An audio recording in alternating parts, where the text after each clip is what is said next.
then feel safe telling us why they're weird, because if somebody tells you they're not weird, what you are.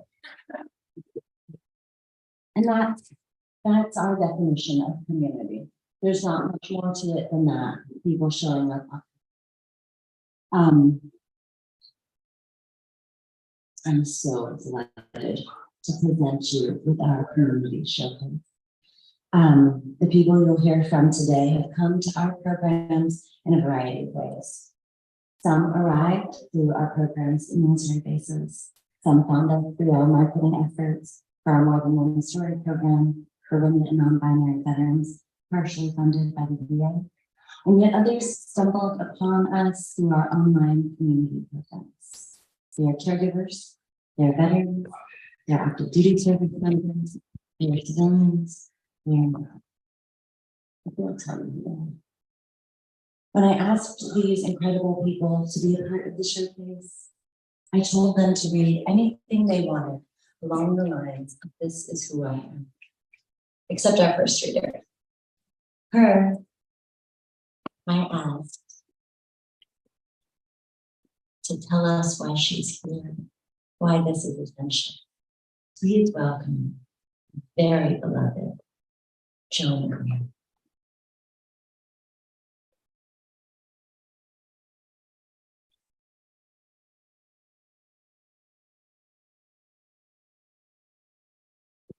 Yes, I walk like the people.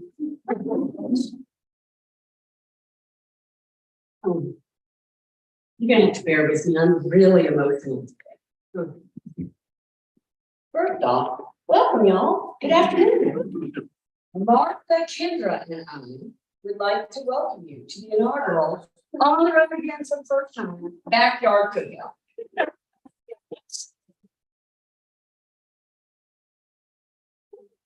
How they renamed it, they belong in. Who knows? It's certainly much catchier than that. I'll get back to why it's that. Anyway. In 2020, my husband, who was an Air Force veteran, was diagnosed with terminal illness. As his primary caregiver, I was handed a list of online support options because there were no in-person support options because of the pandemic. CBAW workshops was on the list. I'd always wanted to be a writer. I always thought I could write, until somebody told me I couldn't. And I decided basically, what the hell? You did say we could do adult only. Mm-hmm. So I don't remember when I attended my first workshop. It doesn't really matter. It just matters that it was there. But when I attended my first poetry chart meeting with SEMA, I found a safe space to process all of the feelings. And most of us have lost someone in youth.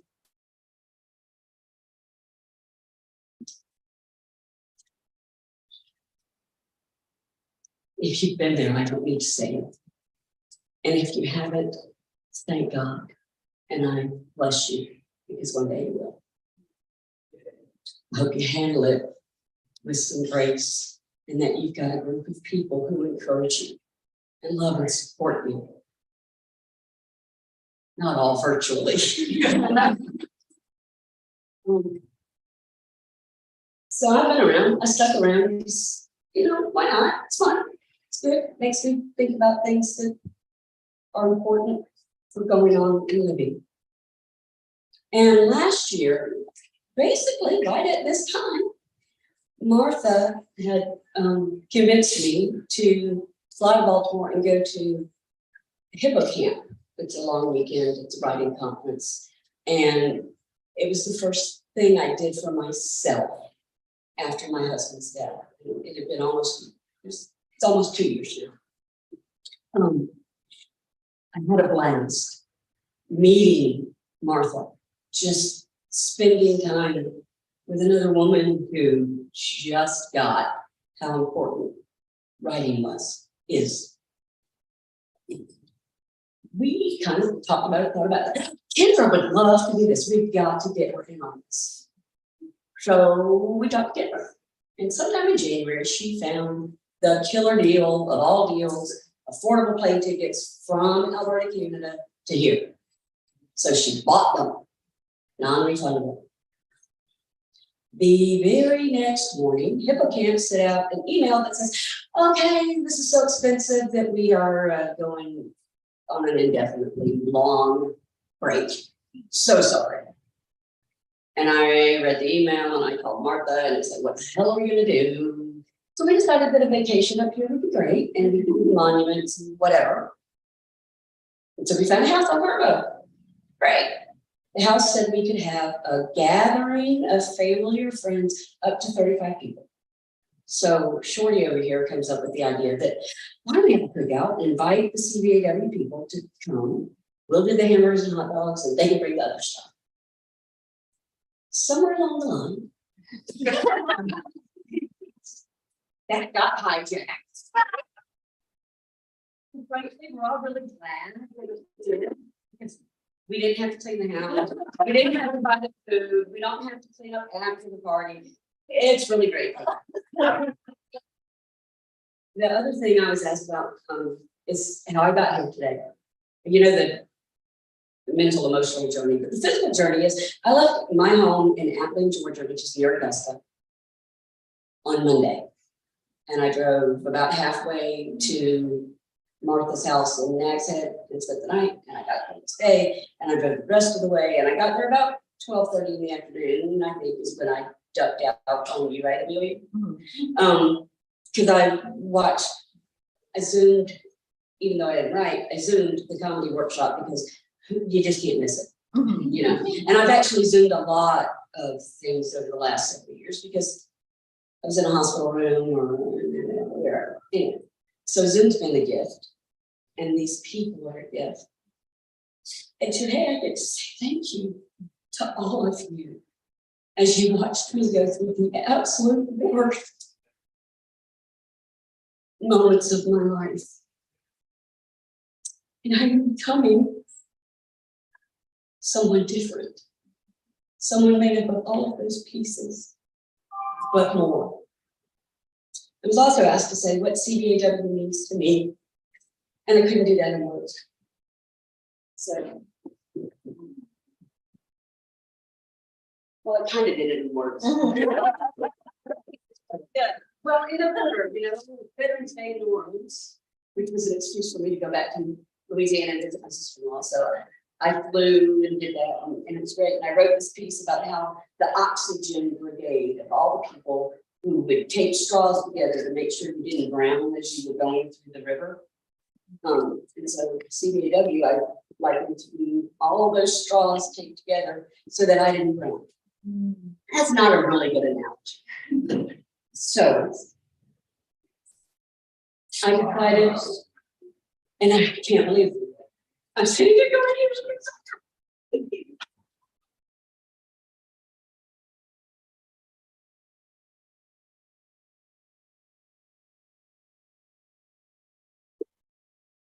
but CVAW is a container. And sometimes it comes full and spreads to us. And some days we come full and spread to it. But there's always, no matter how dark our day or our writing or whatever we're feeling is, by the time whichever workshop we've attended is over, it's all sunlight and glitter and joy. And it gets you through the next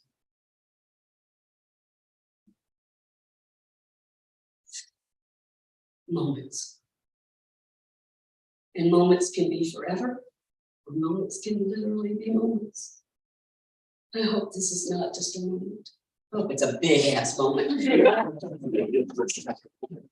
if they'll have an office or not, but you have to pay it somewhere.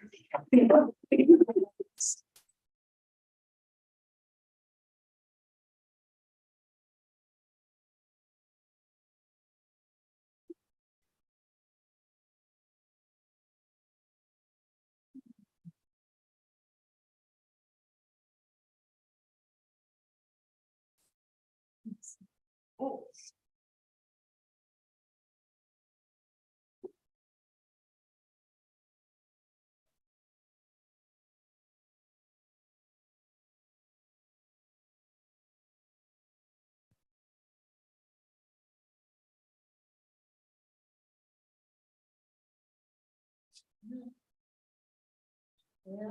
yes, huh?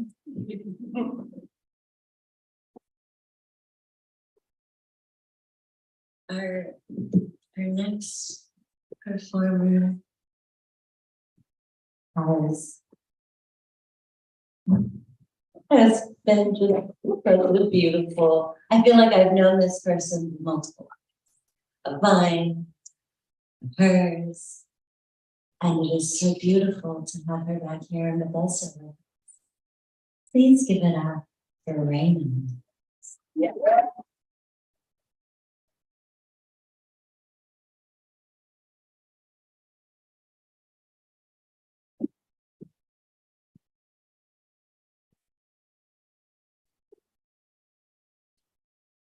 See, I came in late in an attempt to get out of this. I'll always find you. Obviously didn't work, but hello, I'm Raina. I'm a transgender veteran. I like to point that out to people because I think that sometimes people forget that people of all walks, orientations serve in our military. And it can be really easy to sweep small minorities under a rug and pretend that they don't exist. So I'm going to stand up and get in your face. And be like, hi, I exist.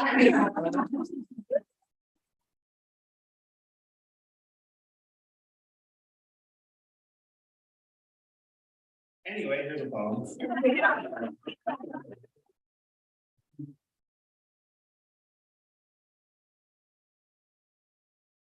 What? You gonna cry? Shut up. Here's a straw. Suck it up. It doesn't hurt. Why isn't this working for you? Look, it's easy. Right, left, right, left. Get with the program. Fall in line. Anything other than first is last. The fuck you feel disappointed about? You're not supposed to feel. Man up. You're not you're not sick. Stop malingering. It's just a little blood. Why do you have to be a little bitch about everything? Look, again, it's easy. Right, left, right, keep moving. Fall in line. What, you're not happy? You're a man. You're not supposed to be happy. You don't get to be happy. Why are you tired? Get up, get moving. Just another deficiency. Sometimes it takes destroying yourself to figure yourself out.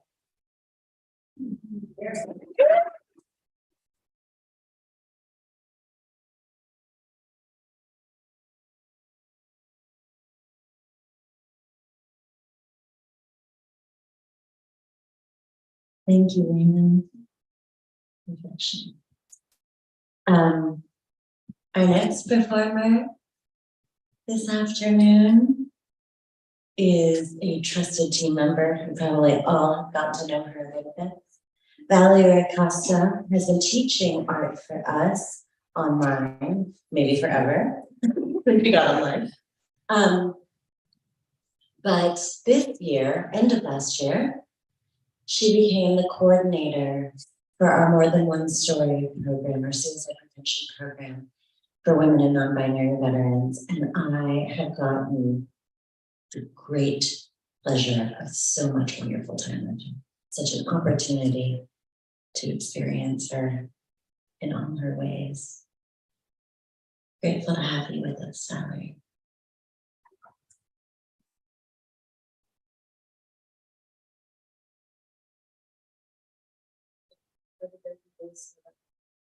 Crying too much because I will cry.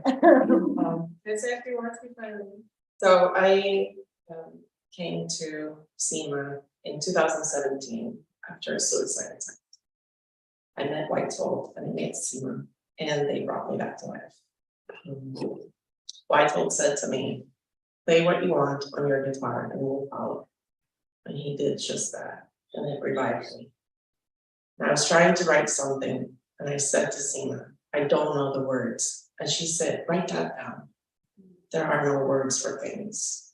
And that's where my writing journey started. And I'm still trying to find words, and she helps me every week.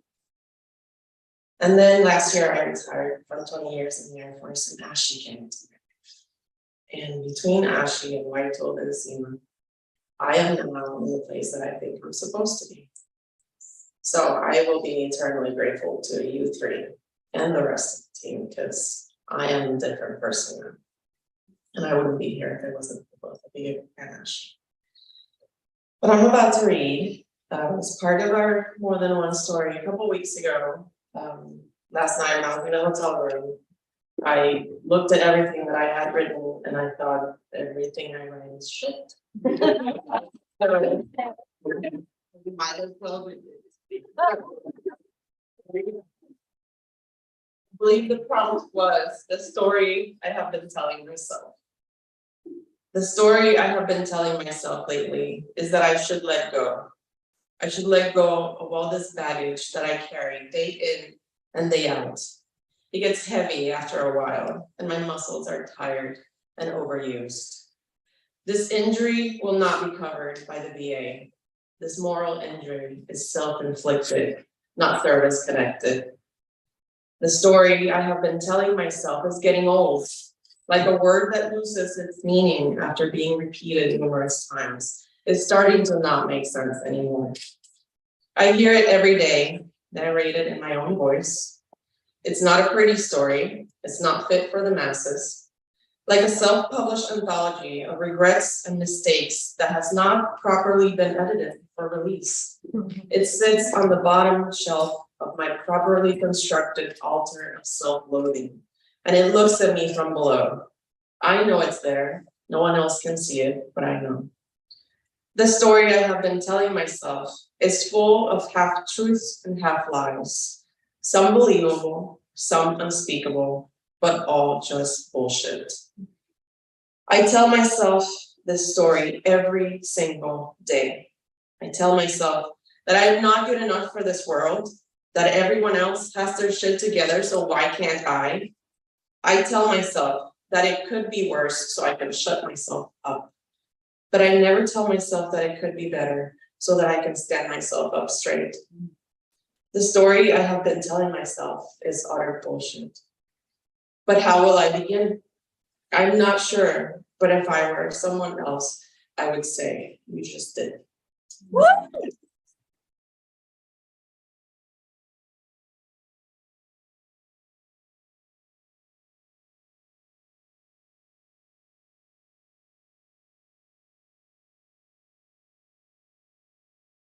This is the thing, this is the technique to be like, everything I read is shit.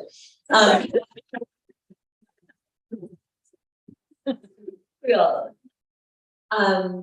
Our next reader is a community member, a poet, a publisher, a person I met this morning for the first time in real life. She's here from far away. I'm so grateful to be able to share space with her. Please welcome Sarah Heron to the stage.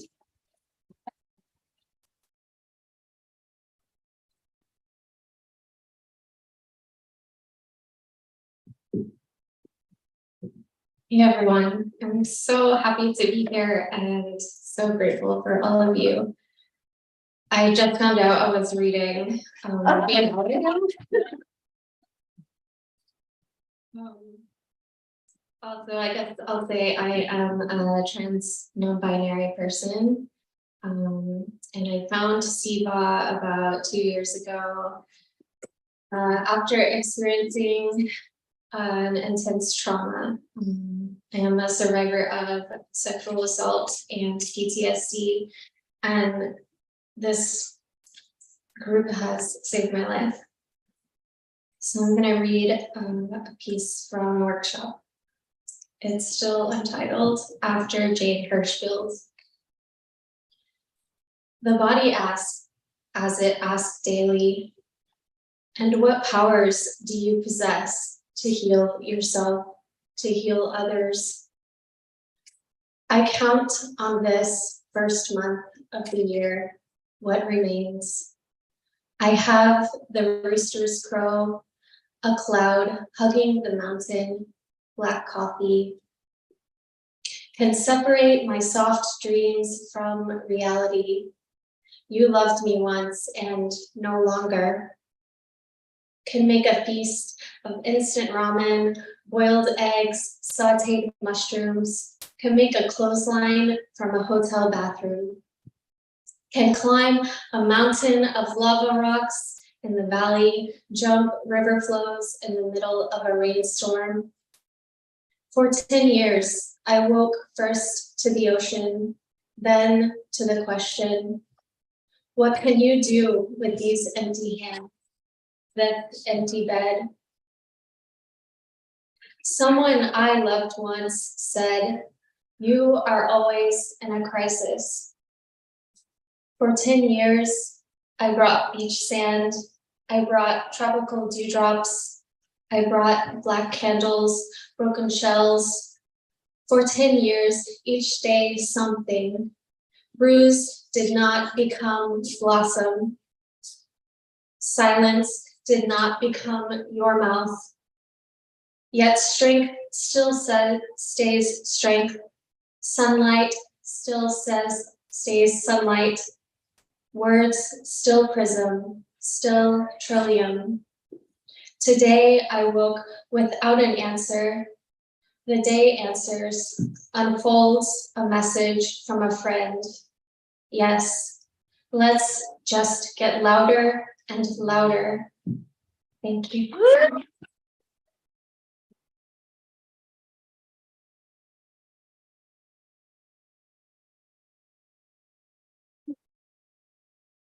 Thank you, Fran. And my apologies for getting your pronouns wrong. Next up is someone I also met for the first time today, a member of our More Than One Story program who came all the way from Ohio, all on her own. What a big deal.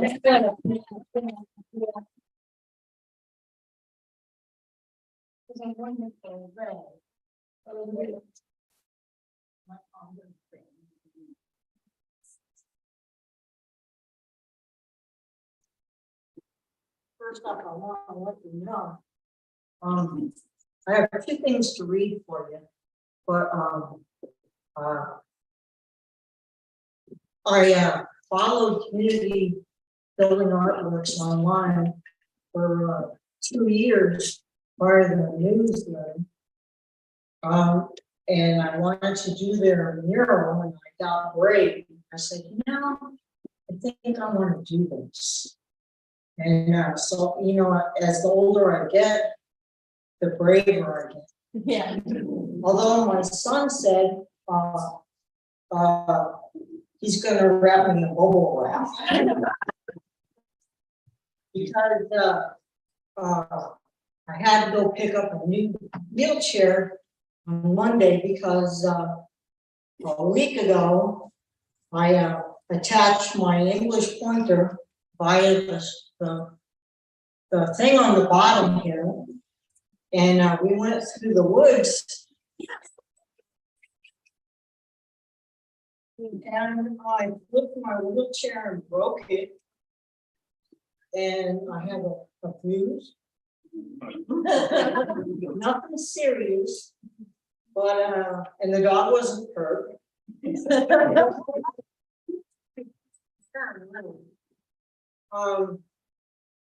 But I want you to know, I want you to get a kick on this.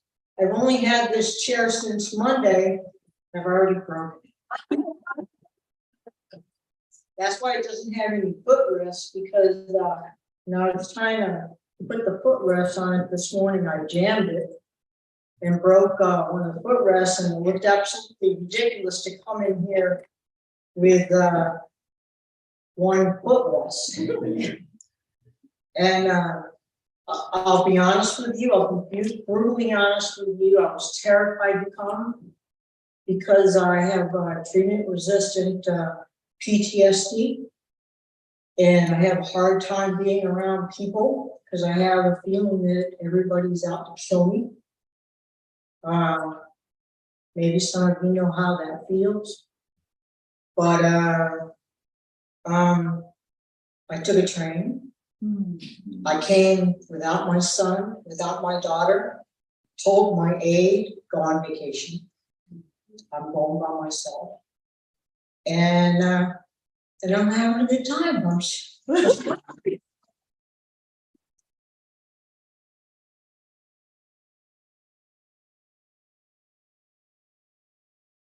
I'm gonna stand up to do this. Two reasons why I'm not going to. One is I'm in a lot of pain today and I didn't take any pain meds because my son says I become completely new when I do. And I wanted to be in the moment and I wanted to enjoy meeting the people I had seen online.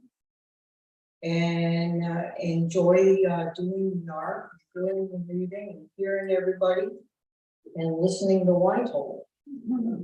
I'm gonna read you two things. I'm gonna read you something I wrote when I was doing the More Than One Story. I was inspired by the More Than One Story Arts program, and I wrote this about a month ago. We wrote about I regret, and it's called I regret, I regret. I regret the anger in my soul. I regret how I treated those who tried to help. I regret a ruined marriage. I regret, I regret. I lost my ability to love. I lost control over my life. I lost to PTSD. I lost. I gained. I gained compassion. I gained courage. I gained gratitude. I gained. I appreciate. My child's gonna like this part. I appreciate loud music that quiets the soul. I appreciate the laughter of my children. I appreciate community. I appreciate. I have a voice. I have potential. I have true stick by you friends. I have. I do it.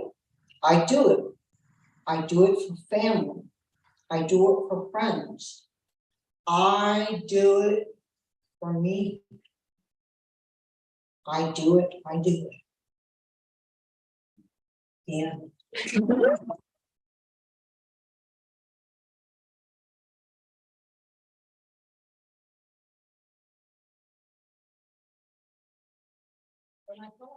I thought it would be important to share my journal entry from Monday. When I go to the VA, it's always hard for me because to get fitted for knee braces, you have to get casted by prosthetics, and then you have to wait for the cast to dry, and then they have to cut it off, and they make you wear the special gown, which it looks absolutely ridiculous. You know, I'm glad they don't take pictures of me. But I really want you to know who I am. I am not my chair. What a day.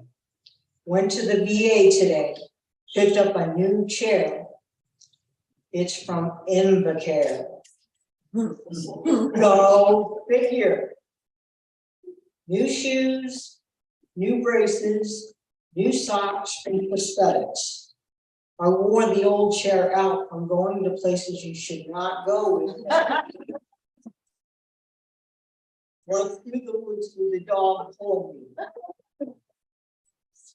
Reminder, get new stickers to cover Invacare that whole lot. And I have. Minnie Mouse race car this summer. And Minnie Mouse race. Invacare, just like, you know, why would they give veterans something that says Invacare on it? Got wonderful new pad for chair to help ease arthritis, pain, and old injuries. Really comfy.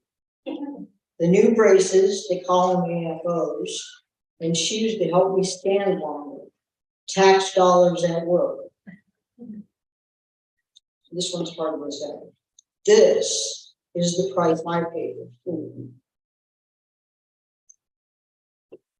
And then I often write to myself, you know, encouragement when I write in my journal.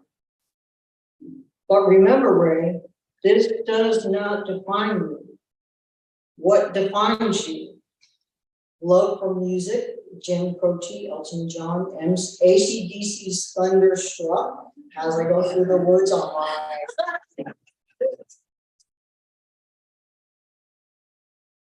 And many others. My wonderfully turned out kiddos, my writings, my art, and my great circle of friends. I'm almost done, folks. All right. And I'm a heck of a strong swimmer.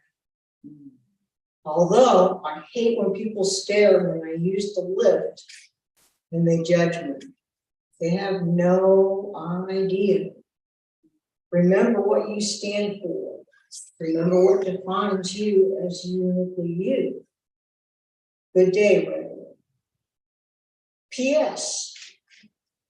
I still have running dreams and motorcycle dreams. I'm sorry my kiddos never got to know that crazy woman. And then at the bottom, have this is where I belong. I wrote that today.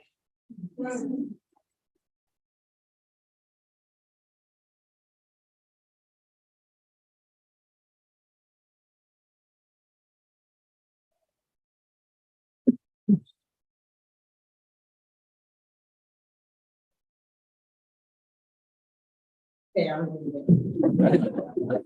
Your kids know what they're doing.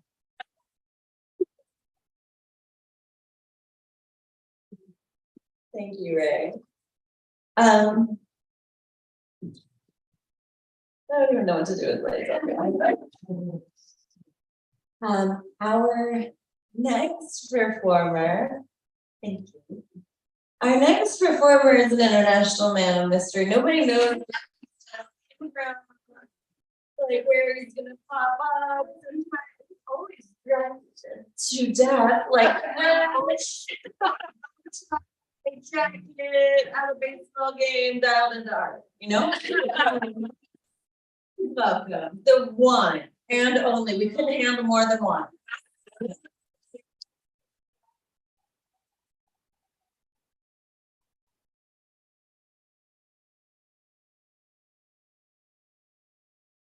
Go, Mayor, go. Yeah. Well, thank you, Seba, for that unbelievably wonderful introduction. I'm gonna get the copyright on that. You'll have to introduce me. Well, I'm very honored that Seba invited me to share this day of community with all of you. And I thought about the theme, Who I Am, and I thought I would read two pieces. One that gives you an overview about who I am, and the other that is a specific incident. So let me read the first one, and this comes from the We Were Not Alone collection. Is that available upstairs? Downstairs, wherever it is, go find it. I will put the autograph.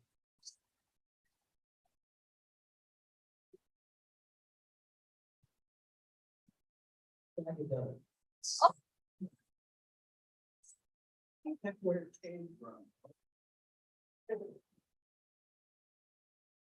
The first one is called Home to Me Is, Leaving Is. And the prompt came from Seema Reza and after Dilruba Ahmed. Home to me is toasting marshmallows on wire coat hangers over the fireplace. Leaving is parents driving me to catch the plane to begin my Air Force career.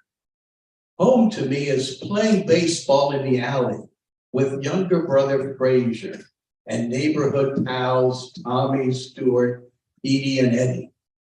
Leaving is walking behind my mother's casket at Arlington National Cemetery.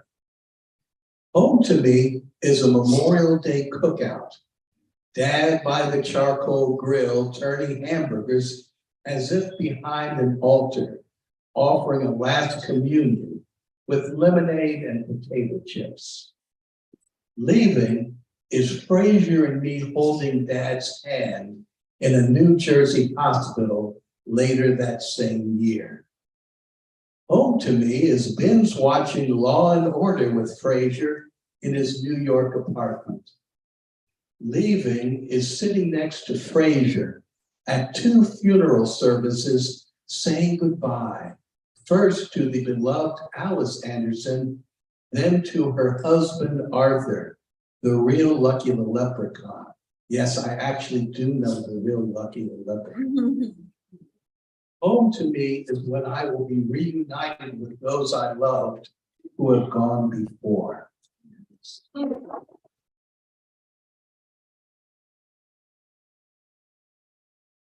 And as I said, the second one is one that shows one of my experiences in life and how it shaped me. It's entitled, How Will We Say Goodbye? When someone we love becomes ill and the prognosis for recovery is poor, many thoughts may begin to fill our minds. Hope for a miraculous healing. How can I make their day-to-day existence easier? How much time will we have together before the end? And most importantly, how will we say goodbye? Months of knowing her end is approaching. What if I'm not with her at that moment? Will she instead come to me in a dream? Materialize at the foot of my bed. My father's early morning phone call awakens me. Guess she's not going to appear after all. As the weeks go by, I wonder. Later, at midnight in my parents' living room, I see laying on their sofa a shrine of Mother Seton brochure with the portrait of this saint as she once was, an attractive young socialite named Elizabeth, who loved to dance. My mother had been devoted to Elizabeth Seton. Maybe that's why Elizabeth's eyes begin shimmering. Somehow they urge me to look up at the 2 framed pictures hung over the mantle, drawn in pastel, when my parents were young and beautiful. One in uniform, one in bridal lace. My mother's eyes are glowing just like Seton's. Waves of love radiating from her face envelop me as I stand before the 2 of them. Incredulous, I glance over at my father's picture, and his eyes smile at me pleasantly, but without the same intensity. I turn back to hers. Her message to me comes through like I was a Morse code telegraph operator receiving a wire. Don't be sad, son. I'm just fine. There is no death here. I love you very much. I'm wide awake. No dreams, no hallucinations. The transmission fades. My mother's eyes pastel again. This is how we said goodbye.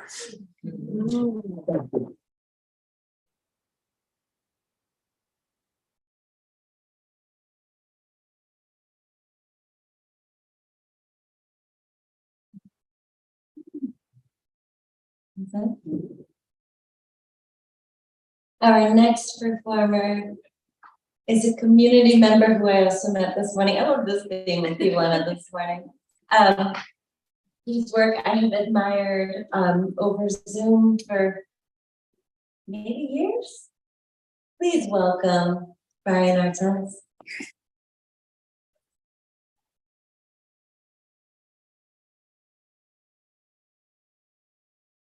Thanks, Seema. Thanks, everyone. I'm really honored to be here, honored to be on this mic. I first came to CBAW a few years ago. I was looking for resources for my partner, who is former military, and I have yet to convince him to show up. Sense. My own work is I'm an adoption and adoptee activist, and I really am informed by the model of your workshops of I think that the people who are best, the people I'm looking, I'm all nervous. I was like, so ready before I got here.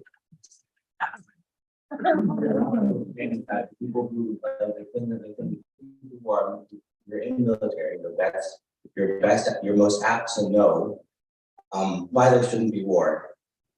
And as an adoptee, I'm most apt to know why there shouldn't be adoption. And so I get a lot of inspiration from the model of your workshops of liberation through storytelling.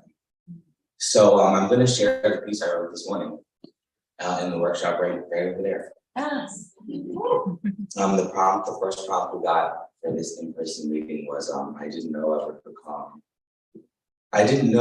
become a poet. I didn't know I would become an abolitionist. How might I become that which I have always been?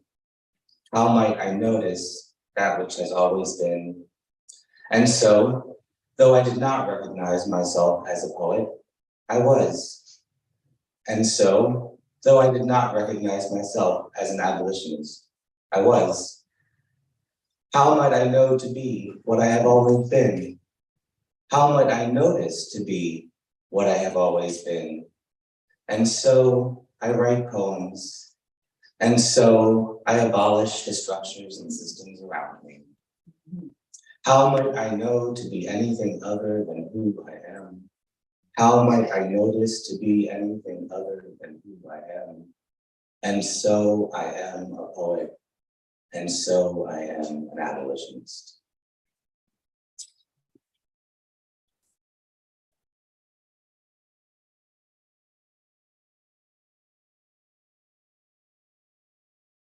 All right, so the second one that I'm going to read is actually one I wrote last summer, I think, in the summer of 2022. I was looking at my records, but I moved a bunch of stuff off my Google Drive, so I couldn't find exactly when.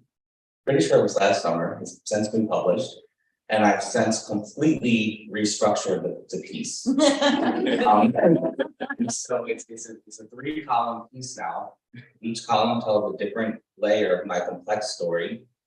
How I normally read it is I would read the first column, the second column, the third column, and then read them all together.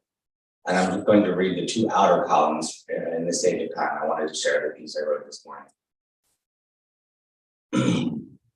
And this one's called "The Girl is Only Allowed to Have One Story and She is Already Dead."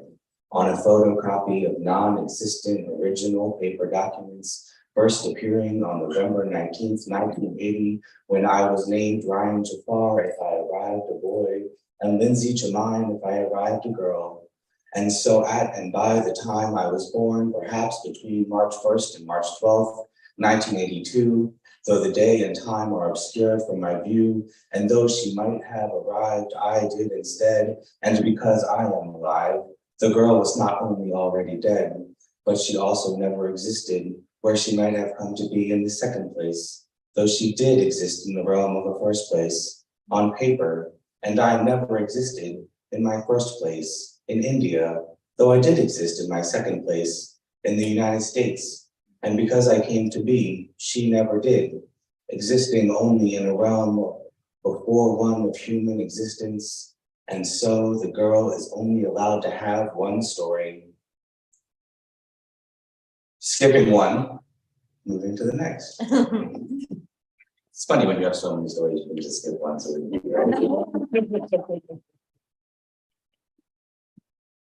the mother and father of my family who sold me are unconfirmable, indiscernible, and elusive as they are unknown to me. And the beginning of my life continues to disappear from being within my view. And so at and by the time I was born, she never came to be. And I was already gone from where I was to be before I was never ever there to begin with.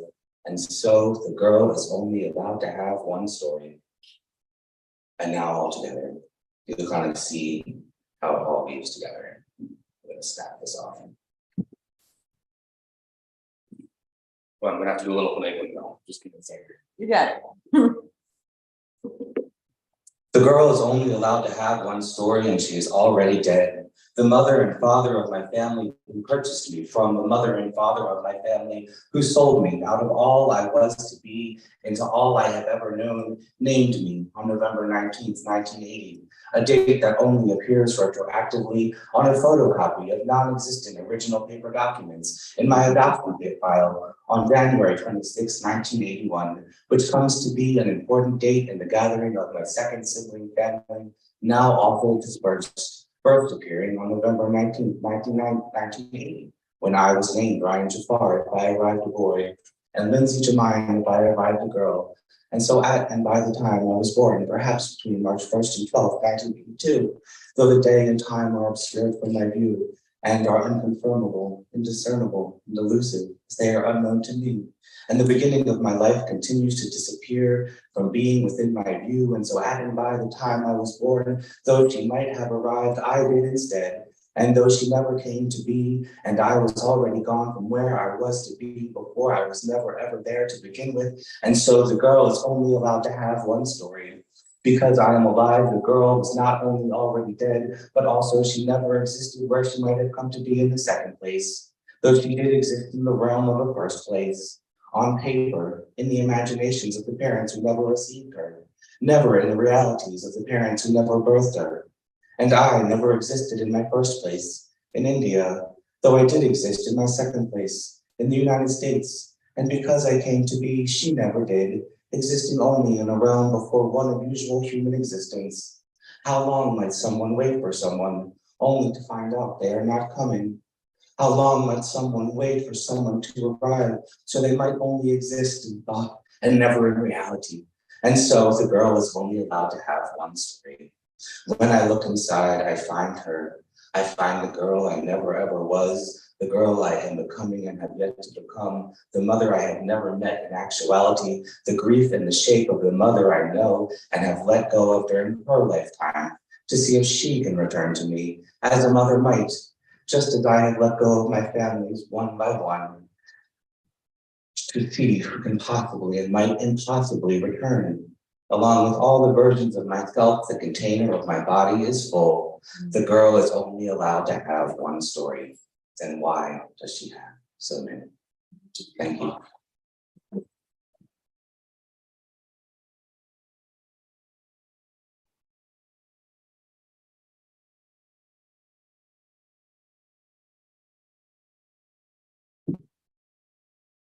Thank you, Wayne.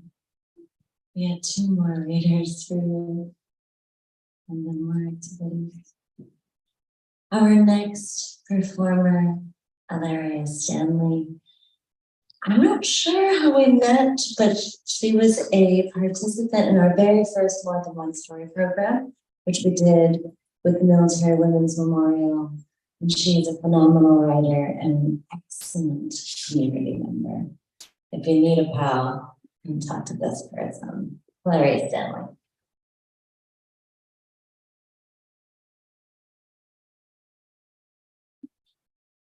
Seamalized.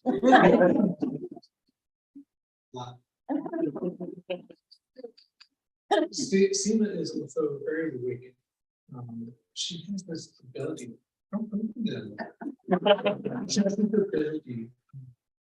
Through her prompts to, no matter what kind of day you've had, and no matter how much you may feel that you're not going to really participate, or you're just not feeling it, and then she gives you a prompt, and 12 minutes of radio SEMA later. 12 minutes of radio SEMA later, you look back like, where did that come from? And oh my gosh, I really needed to write about that today. And so I am blessed to have met SEMA through more than one story and the journey that you've set me on, because it's not your fault. So this is from a prompt from a few weeks back. What's the story you've been telling yourself? I know the story that I want to tell and the story that I want to live. In the end, it's a story that I envision being told about me years after I'm gone, if my story is even told at all. Yet I so often feel as if somehow I'm unworthy of my own story. I know that it is my story. It is my story. Yet who am I to tell it? Am I truly the one who was right for this? Am I in the right place where am I doing the right thing? There is no manual, no map, no guide.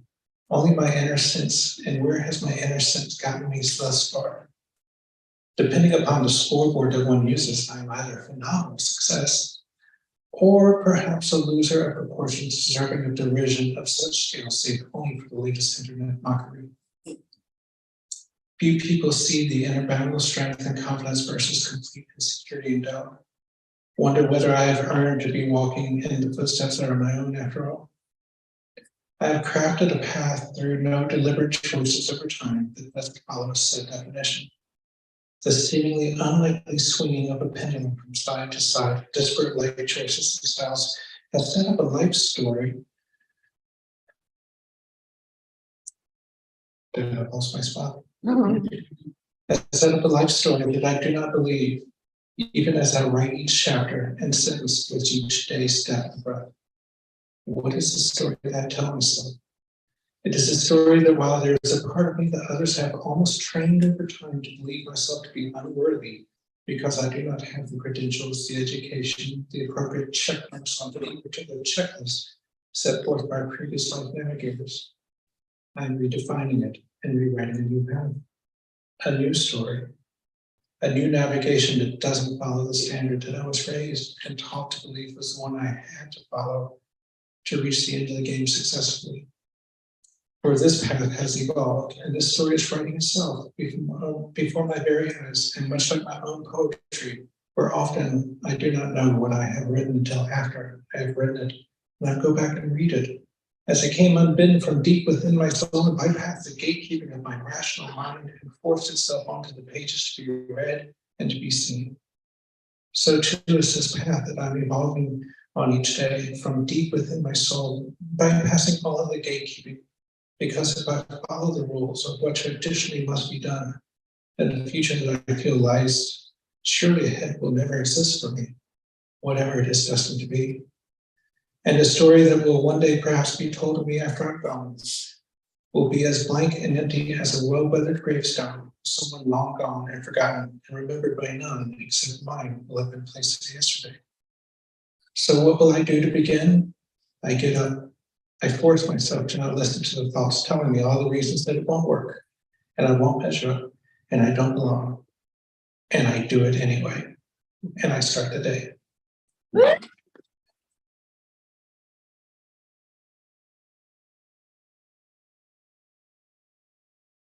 I'll take credit for that.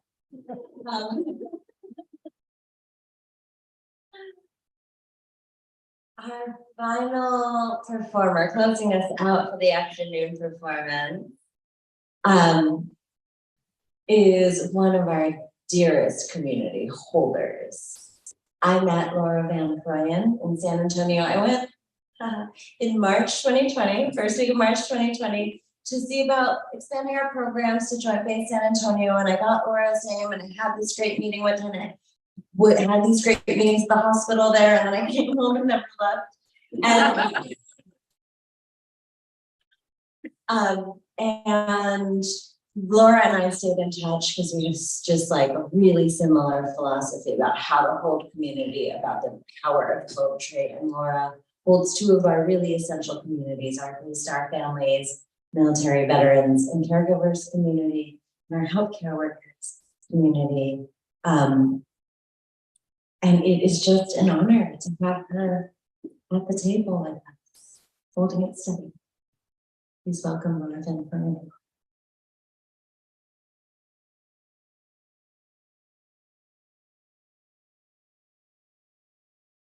I mean, thanks for coming all the way to San Antonio to find me. Didn't even know I needed finding, but I sure did.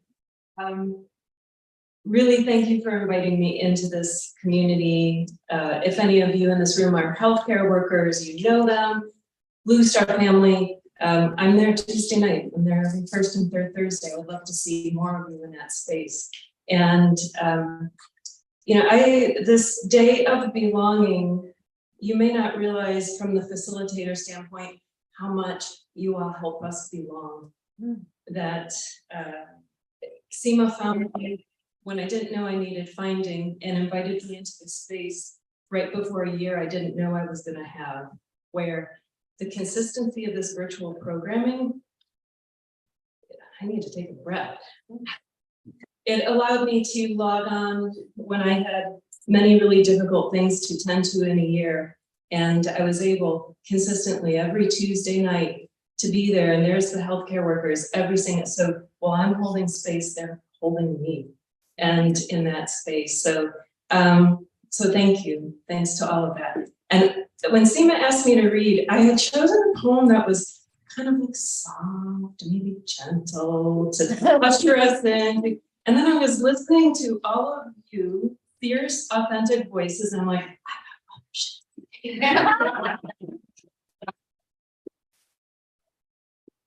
so, rarely, but more so recently, I've been able to join SEMA's poetry on Friday and be a participant, which is a real luxury to sit back, kick back, and just be in that space. And my writing's been a little dry, but SEMA started the fire. And this came out, this came out of a workshop. I thought, in the spirit of everyone reading what happens in our workshops, this one started there. And I've been revising and working, and it has a title now. And the title is actually called Heaven is the Release of Its Concept. And while I may struggle with the ideas of heaven, what I have to say is being here in community with you all is a slice of heaven for me today. However, I'm still struggling, so here we go. Heaven is the release of its concept. This is where the poem wants to go. Water, electrolytes, electricity, lightning bolts on the back of my shirt, and I'm not the same woman.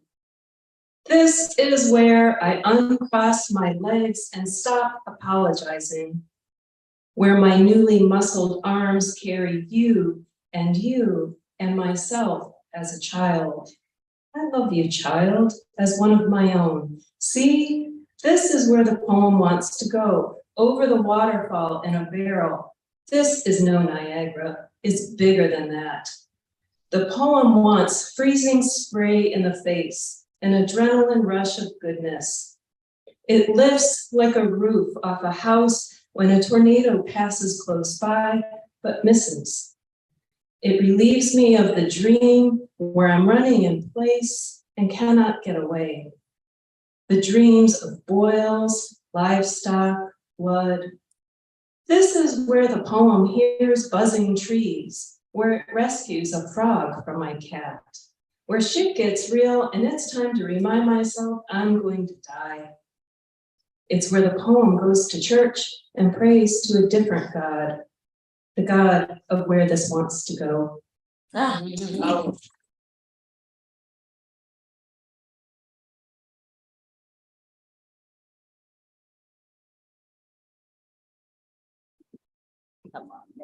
Wow, I have to follow that. Well, I told y'all you wouldn't hear me say it just once, or say it once. Dima explains this in a much different way than I do. And she does a much better job of explaining how it works. But I think the medium is the message a lot of times. And I think poetry, as we've all just experienced, many times gets a rap where the medium is the page in the written word. And that's true, but it's not all the truth. Because the poem, the medium of the poem is the body.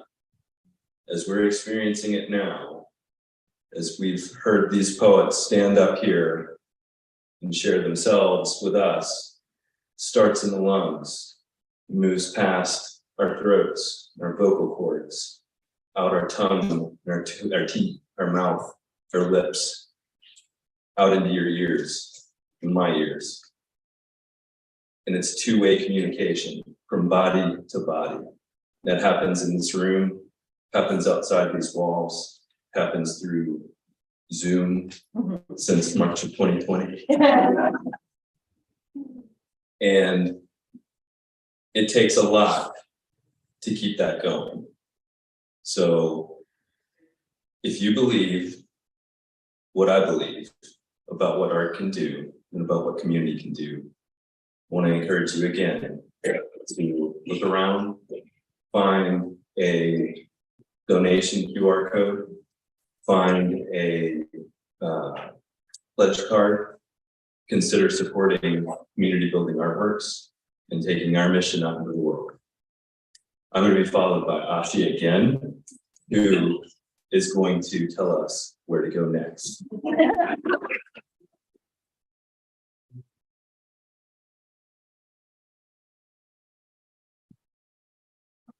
So if you signed up for improv, you're going to stay here. You can participate in improv, or you can watch an improv, or you can do both. The other option is to join Laura and Ben in the library. The spots are taken, but there is a wait list, and we'll probably be able to fit everybody around in the room. So definitely check that out. And then our other activity is mindfulness, which will take place upstairs. I would just like to say thank you to our mindfulness person who, when my other mindfulness person canceled this morning, she never did. Thank you. And then lastly, we have our visual art experience in the main hall, and we have the wood turning. You should have gotten an email from me, but if you don't remember if you got an email from me, check out the front desk with Amanda to take a look at